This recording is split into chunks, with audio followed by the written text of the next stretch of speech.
Hello, and welcome to Muse Reads, the Silmarillion. Yeah, it's gone through. Let's update this. Hopefully everyone's doing pretty good today. I'm alright. Getting work done. Never enough hours in the day, you know? How did it go by so fast? I have a theory that the longer we stay at home, time begins to dilate and seems to speed up and slow down when it shouldn't be. Hello, Alexis. Welcome. We'll give it a few minutes to see who pops in. We are on, let's see here, Chapter 18, which is going to be a fun one. Let's see, last time, we had read about the love story, the epic love story of Aredhel and her horrible husband and her slightly less horrible son, still kind of horrible. Let me put this over here. Hello, Leon and Cygnus. Hello. I'm gonna grab something real quick.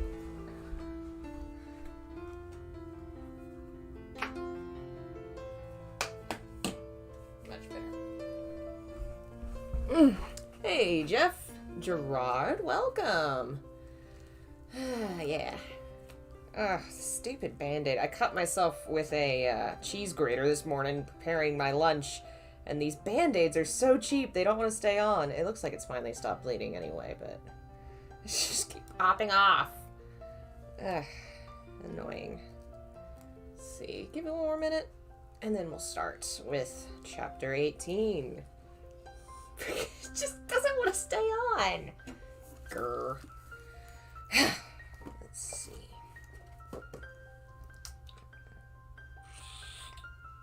Hopefully everyone's doing well, staying safe, wearing your masks, only going out when necessary to your necessary places, the usual. Alright. So Chapter 18 is The Ruin of Beleriand and the Fall of Fingolfin, which all sounds very fun, as you can imagine. This is actually a pretty badass chapter. Fingolfin has a great end as far as the various ends of the Elf Kings go. I think it's my favorite. So, let's see here. Fingolfin, if you'll remember. Hello, Phil. This is freaking bothering me so much, I'm just taking it off. He is one of the two kings. He was Fëanor's half-brother. One of the two kings that came to the west or not the west, to Middle-earth. And he and his family did not participate in the murders, they were the ones that got left behind and had to cross the ice. Fingolfin is Galadriel's dad, I think. I'm pretty certain. So, this is, since Fëanor's already dead, Fingolfin's the last of the High Kings in Middle-earth, and we're about to find out what happens to him. So here we go. Now Fingolfin, king of the north and High King of the Noldor, seeing that his people were become numerous and strong, and that the men allied to them were many and valiant, pondered once more an assault upon Angband. For he knew that they lived in danger while the circle of the siege was incomplete, and Morgoth was free to labor in his deep mines, devising what evils none could foretell ere he should reveal them. If you'll remember, there was a big old battle with Morgoth. He hid in his deep fortress, and the elves have him surrounded, so he can't really leave or go anywhere or do anything, but they also have not invaded his fortress because it is a big-ass fortress. So it's been a standoff for like 300 years. The standoff is about to end. This counsel was wise according to the measure of his knowledge, for the Noldor did not yet comprehend the fullness of the power of Morgoth, nor understand that their unaided war upon him was without final hope, whether they hastened or delayed. But because the land was fair and their kingdoms wide, most of the Noldor were content with things as they were, trusting them to last, and slow to begin an assault in which many must surely perish were it in victory or in defeat. Therefore they were little disposed to hearken to Fingolfin, and the sons of Fëanor at that time least of all. Among the chieftains of the Noldor, Engrod and Aegnor alone were of like mind with the king, for they dwelt in regions whence Thangorodrim could be descried, and the threat of Morgoth was present to their thought. Thus the designs of Fingolfin came to naught, and the land had peace yet for a while. But when the 6th generation of men after Beor and Marach were not yet come to full manhood, it being then 400 years and 55 since the coming of Fingolfin, the evil befell that he had long dreaded, and yet more dire and sudden than his darkest fear. For Morgoth had long prepared his force in secret, while ever the malice of his heart grew greater, and his hatred of the Noldor more bitter. And he desired not only to end his foes, but to destroy also and defile the lands that they had taken and made fair. And it is said that his hate overcame his counsel, so that if he had but endured to wait longer until his designs were full, then the Noldor would have perished utterly. But on his part he esteemed too lightly the valor of the elves, and of men he yet took no account. Hello, Nacho, welcome. Welcome to Sad Elf Hour. There came a time of winter, when night was dark and without moon, and the wide plain of Ardgalan stretched dim beneath the cold stars, from the hill forts of the Noldor to the feet of Thangorodrim. The watchfires burned low, and the guards were few, and on the plain few were waking in the camps of the horsemen of Hithlum. Then suddenly Morgoth sent forth great rivers of flame that ran down swifter than the Balrogs from Thangorodrim, and poured over all the plain, and the mountains of iron belched forth fires of many poisonous hues, and the fume of them stank upon the air and was deadly. Thus Ardgalan perished, and fire devoured its grasses, and it became a burned and desolate waste, full of a choking dust, barren and lifeless. Thereafter its name was changed, and it was called Anfauglith, the gasping dust.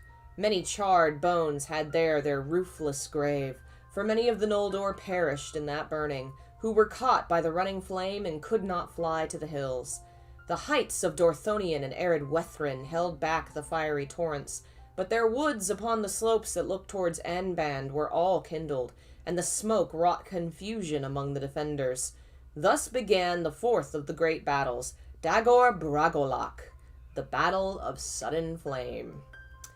So, if you can guess, he made volcanoes explode, is what he did. His first attack, he said, I shall make volcanoes and they shall explode, and the elves shall not expect it. And that is his strategy 1, volcanoes. Hello, Lobsel. In front of that fire came Galrung the Golden, father of dragons, in his full might, and in his train were Balrogs, and behind them came the black armies of the orcs, in multitudes such as the Noldors had never before seen or imagined. And they assaulted the fortresses of the Noldor and broke the leaguer about Angband, and slew wherever they found them the Noldor and their allies, grey elves and men. Many of the stoutest of the foes of Morgoth were destroyed in the first days of that war, bewildered and dispersed and unable to muster their strength. War ceased not wholly ever again in Beleriand, but the Battle of Sudden Flame is held to have ended with the coming of spring, when the onslaught of Morgoth grew less. Oh, thank you, Monsieur. That's very kind of you to say. I'm glad you like my work. Thus ended the siege of Angband, and the foes of Morgoth were scattered and sundered one from another. The most part of the Grey Elves fled south and forsook the northern war. Many were received into Toriath, and the kingdom and strength of Thingol grew greater in that time.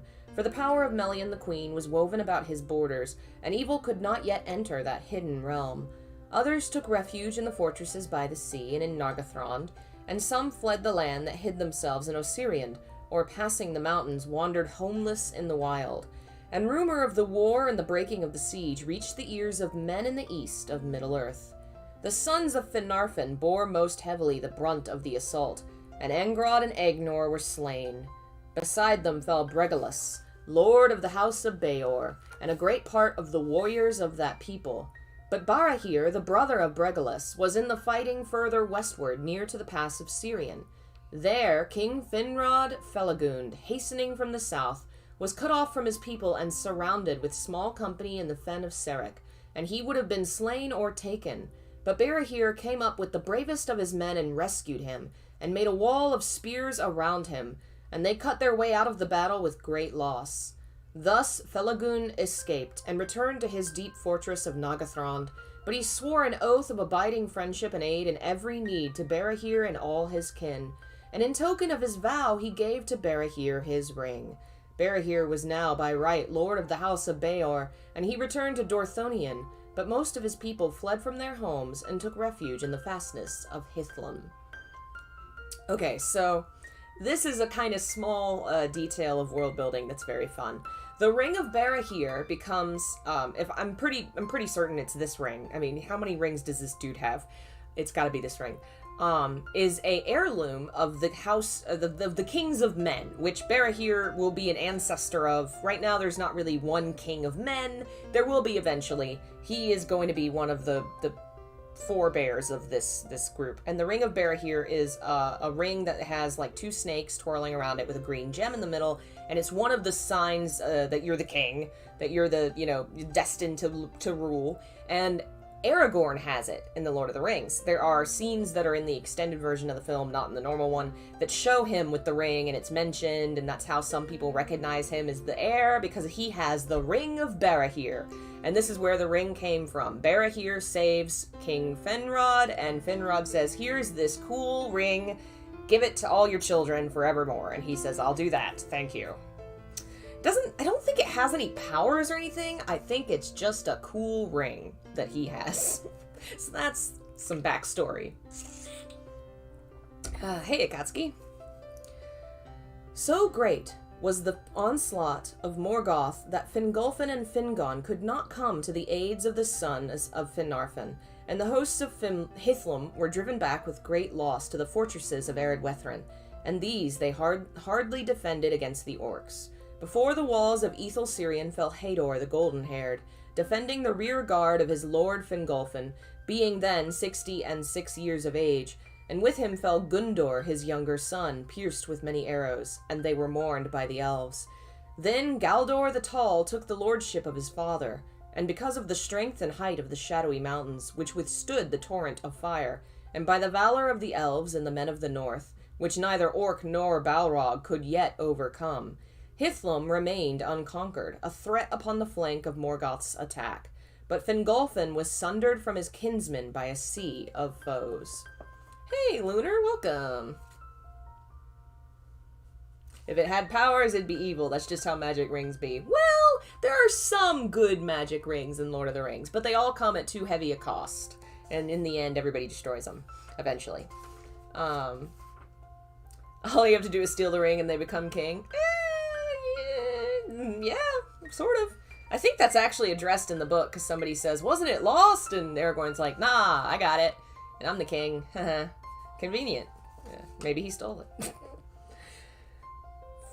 Let's see. For the war had gone ill with the sons of Fëanor, and well nigh all the east marches were taken by assault. The pass of Anglon was forced through with great cost to the horse of though with great cost to the horses of Morgoth. Why is my voice slurring today? And Celegorm and Carufin, being defeated, fled south and west by the marches of Doriath, and coming at last to Nargothrond, sought harbor with Finrod Felagund. Thus it came to pass that their people swelled the strength of Nargothrond, but it would have been better, as was after seen, if they had remained in the east among their own kin. Maedhros did deeds of surpassing valor, and the orcs fled before his face, for since his torment upon Thangorodrim, his spirit burned like a white fire within, and he was as one that returns from the dead. Thus the great fortress upon the hill of Himring could not be taken, and many of the most valiant that remained, both of the people of Dorthonion and of the east marches, rallied there to Maedhros. Maedhros is the guy that was tied by his wrist to a mountain and hung there by Morgoth because he was captured and tortured, and his BFF slash everybody ships them, not Finrod, damn it, which one? One of Fëanor's kids, or is Maedhros is Fëanor's kid. One of the other F names, I can't remember. Is it Finrod? Maybe it is Finrod saved him. Anyway, ever since then, he's, like, real pissed because he got tortured and he lost his hand. So that's why he's kicking ass. For a while, he closed once more the pass of Aeglon, so that the orcs could not enter Beleriand by that road. But they overwhelmed the riders of the people of Fëanor upon Lothlin, for Gaulrung came thither and passed through Maglor's Gap, and destroyed all the lands between the arms of Gelion. And the orcs took the fortress upon the west slopes of Mount Rerir, and ravaged all Thargelion, the land of Caranthir, and they defiled Lake Helivorn. How do you defile a lake?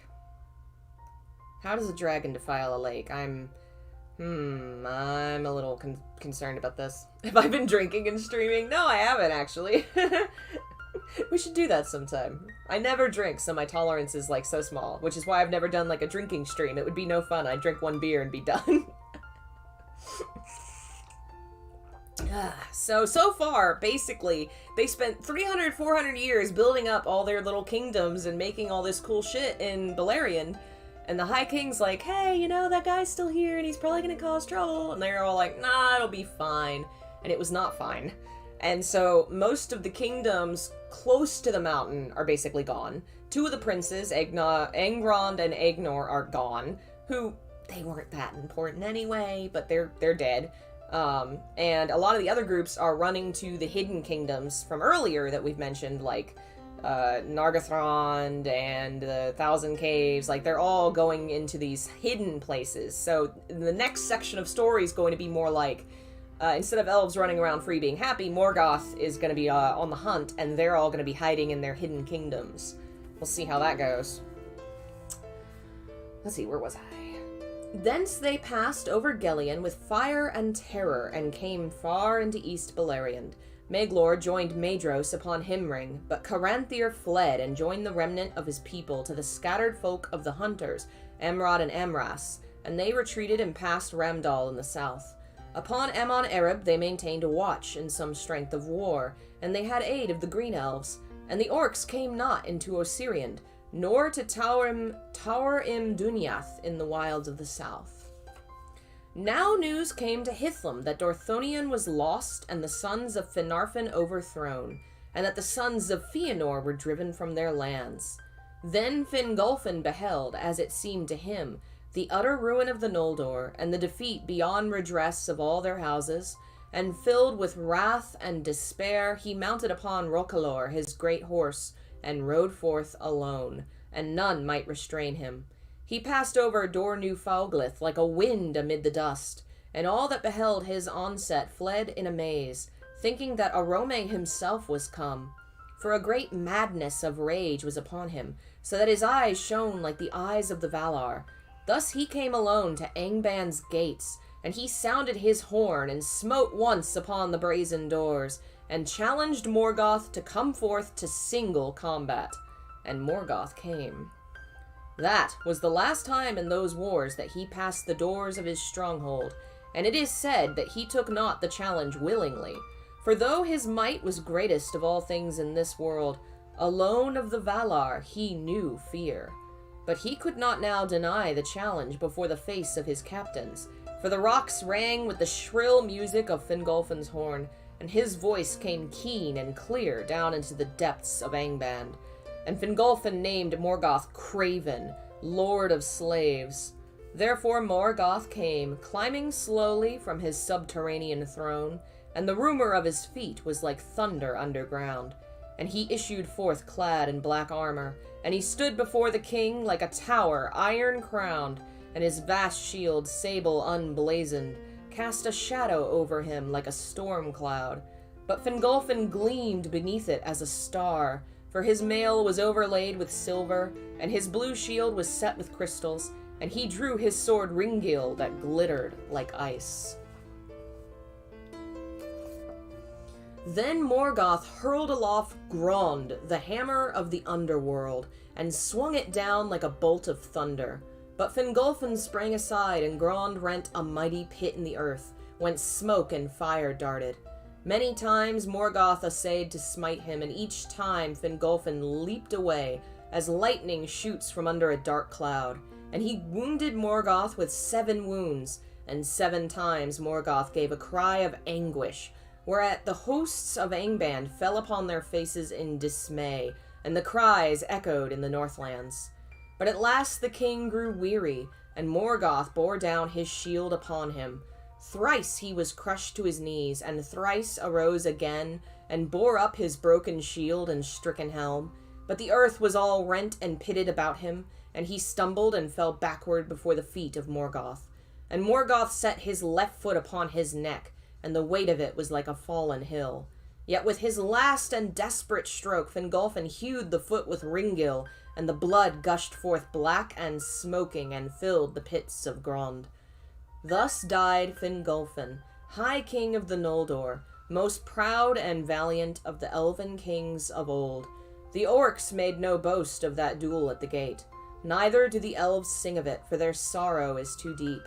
Yet the tale of it is remembered still, for Thorondir, King of Eagles, brought the tidings to Gondolin, and to Hithlum afar off. And Morgoth took the body of the elven king, and broke it, and would cast it to his wolves. But Thorondor came hasting from his eyrie among the peaks of the Kissagrim, and he stooped upon Morgoth, and marred his face. The rushing of the wings of Thorondor was like the noise of the winds of Manwë, and he seized the body in his mighty talons, and soaring suddenly above the darts of the orcs, he bore the king away. And he laid him upon a mountain top that looked from the north upon the hidden valley of Gondolin, and Turgon, coming, built a high cairn over his father. No orc dared ever after to pass over the mountain of Fingolfin, or draw nigh his tomb, until the doom of Gondolin was come, and the treachery was born among his kin. Morgoth went ever halt of 1 foot after that day, and the pain of his wounds could not be healed, and in his face was the scar that Thorondor made. Yeah, that's a badass scene. It's one of my favorite parts of the Silmarillion, just this one angry elf running at the Dark Lord, the powerful god, and throwing himself at his gate, and actually hurting him permanently. Is very cool. It's very David and the Goliath, but much darker and sadder. It's a really lovely tragic end for a tragic king. Great was the lamentation in Hithlum when the fall of Fingolfin became known, and Fingon in his sorrow took the lordship of the house of Fingolfin and the kingdom of the Noldor. But his young son Irenion, who was after named Gil-galad, he sent to the Havens. Gil-galad will be important. He'll be a high king later. Now Morgoth's power overshadowed the Northlands, but Barahir would not flee from Dorthonion, and remained contesting the land foot by foot with his enemies. Then Morgoth pursued his people to the death, until few remained, and all the forest of the northward slopes of that land was turned little by little into a region of such dread and dark enchantment that even the orcs would not enter it unless need drove them, and it was called Delduoth and Taur Nufuin, the forest under Nightshade. The trees that grew there after the burning were black and grim, and their roots were tangled, groping in the dark like claws, and those who strayed among them became lost and blind, and were strangled or pursued to madness by phantoms of terror. At last, so desperate was the case of Barahir that Imeldir the Man-Hearted, his wife. Wouldn't you love to be someone's wife and be known as the Man-Hearted? He means it as a compliment. It doesn't sound like one. Imeldir the Man-Hearted, his wife, whose mind was rather to fight beside her son and her husband than to flee, gathered together all the women and children that were left, and gave arms to those that would bear them, and she led them into the mountains that lay behind, and so by perilous paths, until they came at last with loss and misery to Brethil. Some were there received among the Haladin, but some passed on over the mountains to Dorloman and the people of Galdor, Hador's son, and among them were Rian, daughter of Belagund, and Morwen, who was named Eledwen, that is, Elfsheen, daughter of Baragund. Both of those characters will show up later. Bye, Phil. See you later.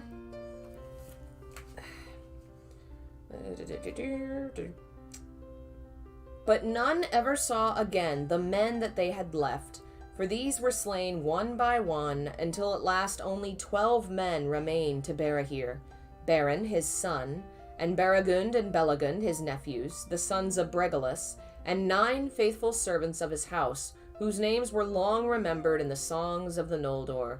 Radruin and Dariun there were, Dagnir and Ragnar, Gildor and Gorlam the unhappy, Arthad and Urthel, and Hathaldir the young. Outlaws without hope they became, a desperate band that could not escape and would not yield, for their dwellings were destroyed, and their wives and children captured, slain, or fled.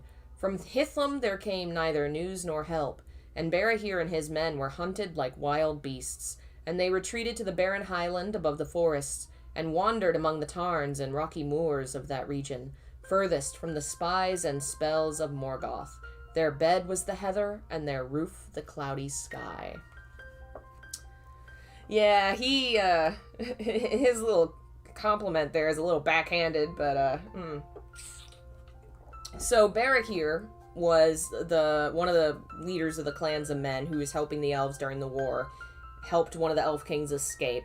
They stayed too long during the fight because they wanted to keep fighting, and now they're so surrounded and so overwhelmed, there's no escape. Their wives and children and some of the clan's people managed to leave because they left in time. The warriors did not because they were determined to keep fighting, so now there's only 12 of them left. They're basically a band of brigands wandering and killing orcs, and they can't escape. For nigh on 2 years after the Dagor Bragolak, the Noldor still defended the western pass about the sources of Sirion, for the power of Ulmo was in the water, and Minas Tirith withstood the orcs. But at length, after the fall of Fingolfin, Sauron, greatest and most terrible of the servants of Morgoth, who in the Sindarin tongue was called Gothar, came against Orodreth, the warden of the tower upon Tol Sirion. Tol Sirion? I think I've done that before, damn it. I don't know why I keep misreading that. Sauron was become now a sorcerer of dreadful power, master of shadows and of phantoms, foul in wisdom, cruel in strength, misshaping what he touched, twisting what he ruled, lord of werewolves. That's a funny way to end those phrases. Like, it's so poetic and interesting, and then, lord of werewolves. His dominion was torment.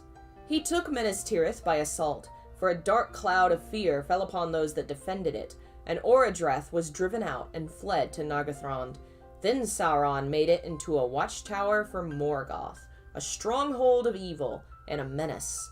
And the fair isle of Tol Sirion became accursed, and it was called Tol Ingarhoth, the Isle of Werewolves. No living creature could pass through that veil that Sauron did not espy from the tower where he sat.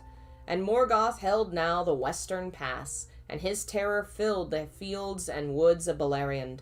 Beyond Hithlum he pursued his foes relentlessly, and he searched out their hiding places and took their strongholds one by one.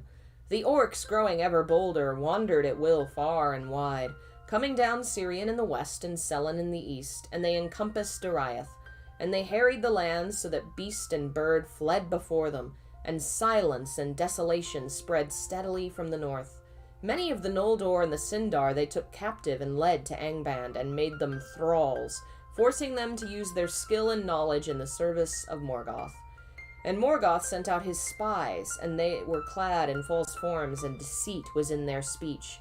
They made lying promises of reward, and with cunning words sought to arouse fear and jealousy among the peoples, accusing their kings and chieftains of greed, of treachery one to the other. And because of the curse of the kinslaying at Aqualande, these lies were often believed. And indeed, as the time darkened, they had a measure of truth, for the hearts and minds of the elves of Beleriand became clouded with despair and fear. But ever the Noldor feared most the treachery of those of their own kin, who had been thralls in Angband, for Morgoth used some of these for his evil purposes, and feigning to give them liberty sent them abroad, but their wills were chained to his, and they strayed only to come back to him again. Therefore, if any of his captives escaped in truth and returned to their own people, they had little welcome, and wandered alone, outlawed and desperate. To men, Morgoth feigned pity if any would hearken to his messages, saying that their woes came only of their servitude to the rebel Noldor, but at the hands of the rightful Lord of Middle-earth, they would get honor and a just reward of valor, if they would leave rebellion. But few men of the three houses of the Edain would give ear to him, not even were they brought to the torment of Angband. Therefore Morgoth pursued them with hatred, and he sent his messengers over the mountain. We're about to get into some racist shit. Okay. We may just, So he describes how now swarthy men are coming into the area, and he describes them in unfriendly terms, and describes how they listen to Morgoth, because they are not as cool as the other ones, who are clearly coded as being, like, Norse or British or blah. So, like, the white men are cool and they fight with the elves, but these men from the mountains come and they're bad and they listen to him and it's stupid. Let's see. I think he says, let me see. Okay, some had great likings for the dwarves. Okay.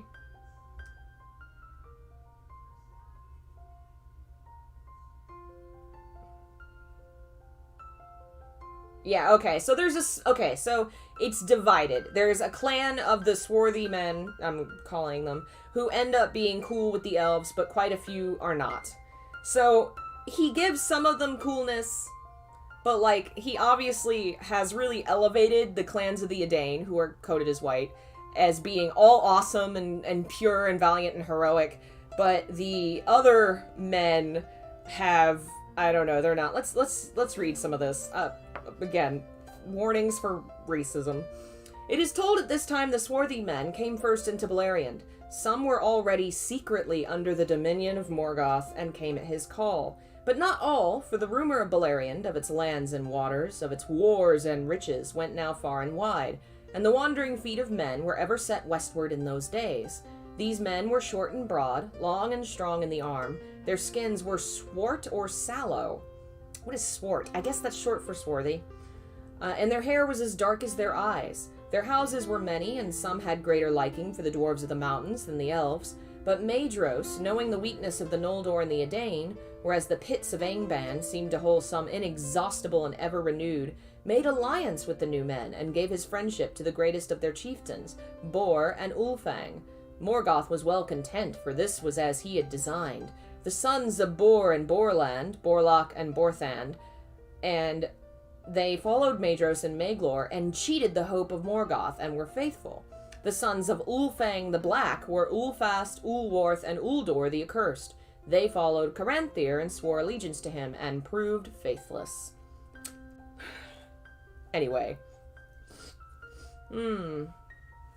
Yeah, he definitely codes it as being anybody that's not descendant of the, not Anglo-Saxons, the Rohan, the what have you. He does have some clans here, but he definitely codes it as these are the good ones. They are the exceptions, Which, again, this is a guy that probably, I don't know enough about his real life, but presumably if he was a professor at this college, he hung out with other famous rich white guys like C.S. Lewis, like, how much exposure do you think he really had? Especially in an age before the internet where it's so easy now to meet so many people out of your own comfort zone. I can't imagine how different I would be 100 years ago and how ignorant I might have been. I'm not trying to excuse it, but I feel like to some extent it is something that was not done maliciously, but foolishly and ignorantly, which, again, does not excuse it, but... There was small love between the Edain and the Easterlings, and they met seldom, for the newcomers abode long in East Beleriand, but Hador's folk were shut in Hithlum, and Beor's house was well nigh destroyed. The people of Haleth were at first untouched by the Northern War, for they dwelt to the southward in the forest of Brethil, but now there was battle between them and the invading orcs, for they were stout-hearted men and would not lightly forsake the woods they loved.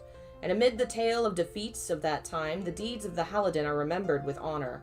For after the taking of Minas Tirith, the orcs came through the western pass, and maybe would have ravaged even to the mouths of Sirion. But Halmir, lord of the Halidins, sent swift word to Thingol, for he had friendship with the elves that guarded the borders of Dariath. Then Beleg Strongbow, chief of the Marchwardens of Thingol, brought great strength of the Sindar armed with axes into Brethil, and issuing from the deeps of the forest, Halmir and Beleg took an orc legion unawares and destroyed it. Thereafter the black tide out of the north was stemmed in that region, and the orcs dared not cross the Taglin for many years after. The people of Haleth dwelt yet in watchful peace in the forest of Brethil, and behind their guard the kingdom of Nargothrond had respite, and mustered its strength. At this time Hurin and Huor, the sons of Galdor of Dorloman, were dwelling with the Halidin, for they were akin. In the days before the Dagor Bragalak, the two houses of the Edain were joined at a great feast, when Galdor and Gloridhel, the children of Haldor Goldenhead, were wedded to Harith and Haldir, the children of Halmir, lord of the Halidin. Thus it was, the sons of Galdor were fostered in Brethil by Haldir their uncle, according to the customs of men in that time, and they were both to that battle with the orcs, even Huor, who would not be restrained, though he was but 13 years old. That's a feisty 13-year-old.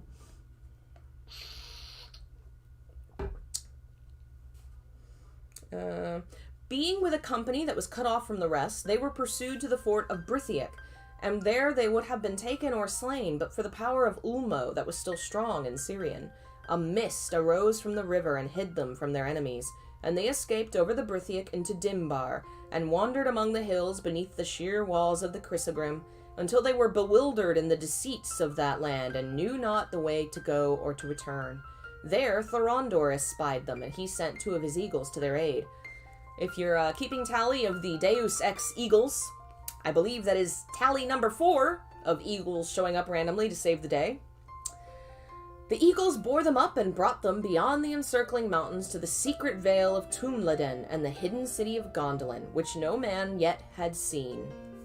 There Turgon the king received them well, when he learned of their kin, for messages and dreams had come up to him from Sirion from the sea, from Ulmo, lord of waters, warning him of woe to come, and counseling him to deal kindly with the sons of the house of Hador, from whom help should come to him at need.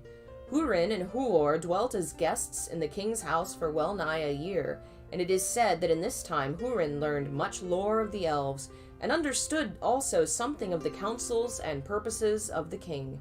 For Turgon took great liking for the sons of Galdor, and spoke much with them, and he wished indeed to keep them in Gondolin out of love, and not only for his law that no stranger, be elf or man, who found the way to the secret kingdom and looked upon the city should ever depart again, until the king should open the leaguer and the hidden people should come forth. But Hurin and Huor desired to return to their own people, and share in the wars and griefs that now beset them. And Hurin said to Turgon, Lord, we are but mortal men, and unlike the Eldar. They may endure for long years, awaiting battle with their enemies in some far distant day, but for us the time is short, and our hope and strength soon wither. Moreover, we did not find the road to Gondolin, and indeed we do not know surely where this city stands. For we were brought in fear and wonder by the highways of the air, and in mercy our eyes were veiled. Then Turgon granted his prayer, and he said, By the way that you came you have leave to depart, if Thorondor is willing. I grieve at this parting, yet in a little while, as the Eldar account it, we may meet again.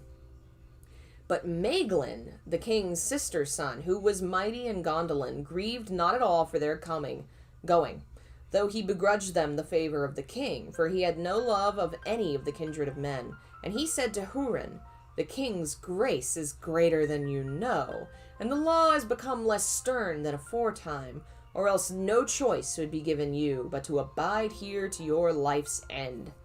Then Hurin answered him, The king's grace is great indeed, but if our word is not enough, then we will swear oaths to you. And the brothers swore never to reveal the counsels of Turgon, and to keep secret all that they had seen in his realm. Then they took their leave, and the eagles coming bore them away by night, and set them down in Dorloman before the dawn. Their kinsfolk rejoiced to see them, for messengers from Brethil had reported they were lost, but they would not declare even to their father where they had been, save that they were rescued in the wilderness by the eagles that brought them home. But Galdor said, Did you then dwell a year in the wild, or did the eagles house you in their eyries? But you found food and fine raiment, and returned as young princes, not waifs of the wood.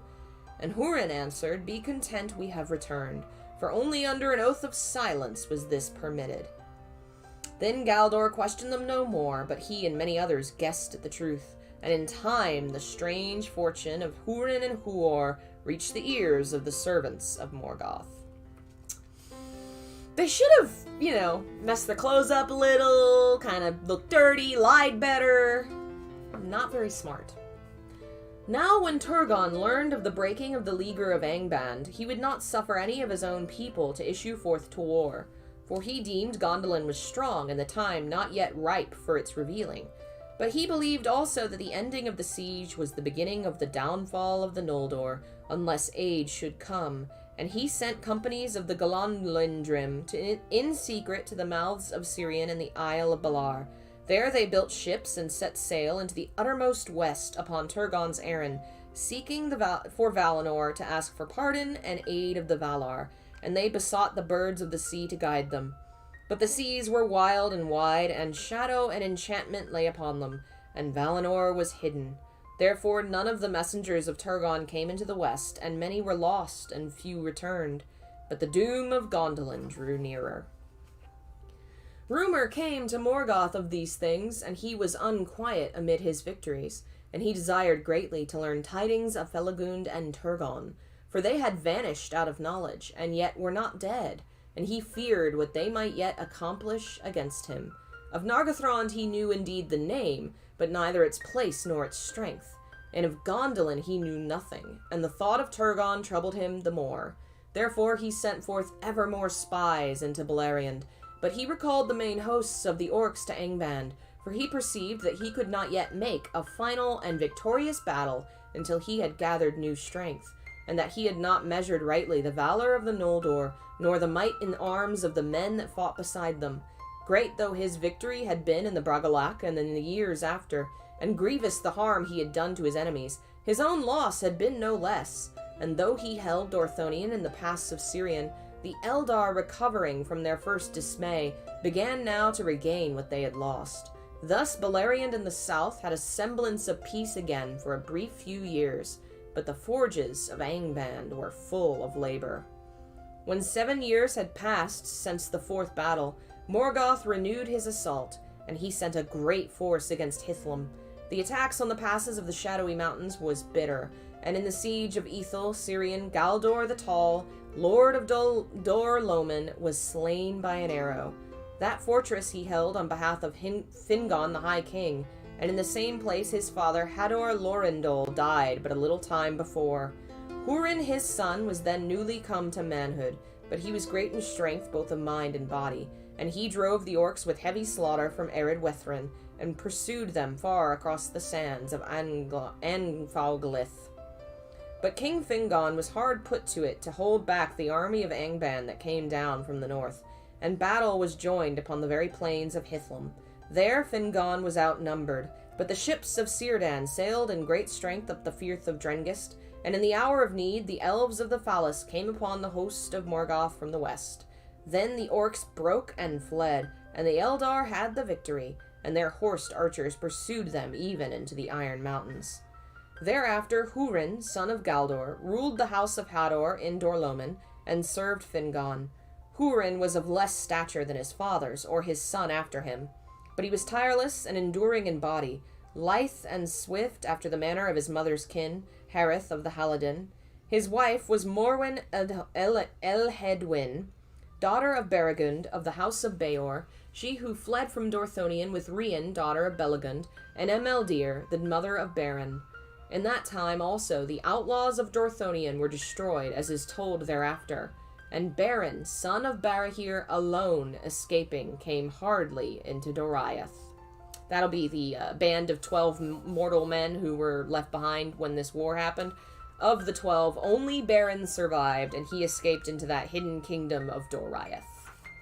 Let's see. Oh, man. Oh, we're gonna have to cut it here, I think, because we've been reading for about 45 minutes, and the next story is really long. The next story is of Beren and Luthien, which is quite a long story. Let's see, what's chapter 20? Fifth battle. It's decent. It's not a long one. Beren and Luthien's one of the best stories he has. It's his first love story. I mean, there's little pieces of it here and there, but Beren and Lúthien's the first one that really focuses on a romance. It's a lovely story, and we'll actually get, it's one of the stories from the Silmarillion that Christopher Tolkien took and expanded into a full novel. He did that with Beren and Lúthien. The Turin story, he's a character that will come up in a little bit, and the Fall of Gondolin, which is kind of woven into some of these other stories. They are all full-length novels, which we will read at some point. I've not read any of them, so that'll be exciting. But they're all just extended editions of the original short tales that his father never finished. Christopher took all the notes and everything and turned them into finished works. I think he actually published The Fall of Gondolin not a year or so before he died. But yeah, I think we'll call it there just because I want to not ruin my voice, and also this one is quite a long story. We'll read the whole thing next time, so it might be a little longer. I don't know how long that'll take us to finish. Thank you for listening. A lot of shit happened, huh? A lot of bad shit. A lot of people dying. Let's see, that was 1, 2, 3, 4, 5, 6. It's like 6 pages? And it took me 45 minutes. Okay, so that's at least gonna take us like an hour and a half to read this story. We'll read it next Wednesday. Thank you for joining me. I will be back at 4-ish for Haunting Ground. I'm changing up the scheduling a little bit. I'm not going to be streaming anything on YouTube on Tuesdays and Thursdays. That's going to be our hanging out in Discord day. We'll watch TV sometimes, play games sometimes. We were already kind of doing that, but I was also streaming, so it was kind of cutting it short. So from now on, those will just be hanging out days. If you want to hang out, join the Discord. You can support the channel as well if you like what I do. Links in the description, all that jazz. And more new shit soon. I'm working on some things and just haven't had time to finish them. But thanks again, and I will see you guys next time. Bye.